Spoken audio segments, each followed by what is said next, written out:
नमस्कार. माझ्या यूट्यूब चॅनलमध्ये आपलं सर्वांचं स्वागत. आणि तो खेळ जो माझ्यासोबत घडत होता तो असाच कित्येक दिवस चालू राहिला. खूप मांत्रिक आले, धागे करून गेले, पण मला काहीच फरक पडला नाही. माझ्यासोबत हे नेहमी घडतच गेलं. शाळेतही जायची. पुढे 6 वर्षे झाल्यावर माझं नाव टाकलं. शाळेतच जायची तर बहिणीला घेऊन जायची आणि घरपोच मला कधी कधी चपराशी आणून सोडायची जर एकटं जायची वेळ आली तर. त्याच्यानंतर सिटी बस लावली होती. सिटी बस घरात जो रस्ता होता तिथूनच मला शाळेत पोचवायची आणि घरापर्यंत आणून सोडायची. कारण तो रोडच होता, तिथून कोर्टाला जाण्याचा जो रस्ता होता तो आमच्या घराच्या तिथूनच बस लागायची. त्याच्यामुळं घरापासून तर शाळेपर्यंत आणि शाळेपासून पुन्हा घरापर्यंत सिटी बस मला सोडायची. त्याच्यानंतर जेव्हा हे अमावस्या आणि पौर्णिमाचे 12 वाजायचे, माझ्यासोबत हा खेळ कंटिन्यू सुरू होता.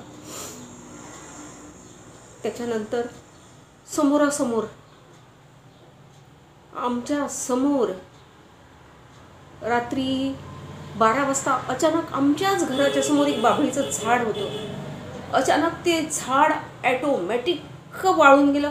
बिलकुल एवढं मोठं बाभळीचं झाड, भव्य वृक्ष अचानक पूर्ण एका रात्रीत वाळून पूर्ण असं झालं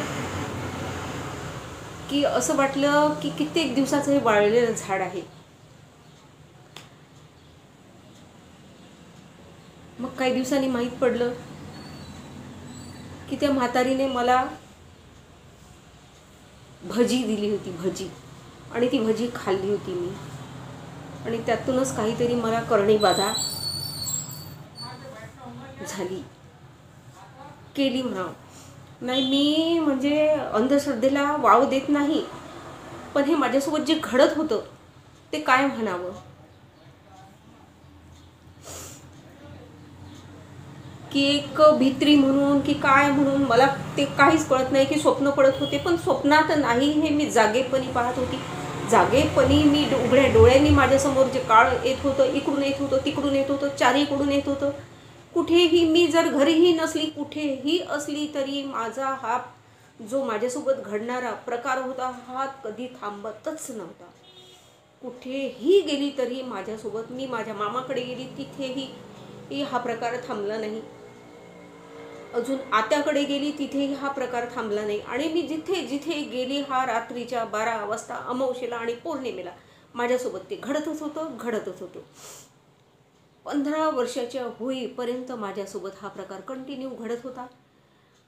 आणि ॲटोमॅटिक तो काही दिवसांनी बंद पडला. कारण कितीही मांत्रिक करून धागे दोरे काय जे केलं, पण त्यांनी काहीच परिणाम आढळला नाही, काहीच मला फायदा झाला नाही. किती मोठी होईपर्यंत हा प्रकार चालूच होता. आणि ॲटोमॅटिकच काही दिवसांनी तो प्रकार थांबला. त्याच्यानंतर आम्ही कित्येक गावाला गेलो, वणीला गेलो, परतवाड्याला गेलो, पण हा प्रकार चालूच होता. आणि त्याच्यानंतर काही दिवसांनी म्हणजेच दारव्याला आलो आणि दारव्याला आल्यानंतर हा प्रकार ॲटोमॅटिकच थांबला. त्याच्यानंतर आम्हाला कळलं की ती म्हातारी आता ह्या जगात नाही.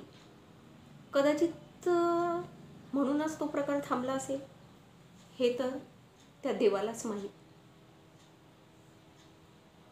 काय प्रकार होता हा आतापर्यंत कळलेला नाही.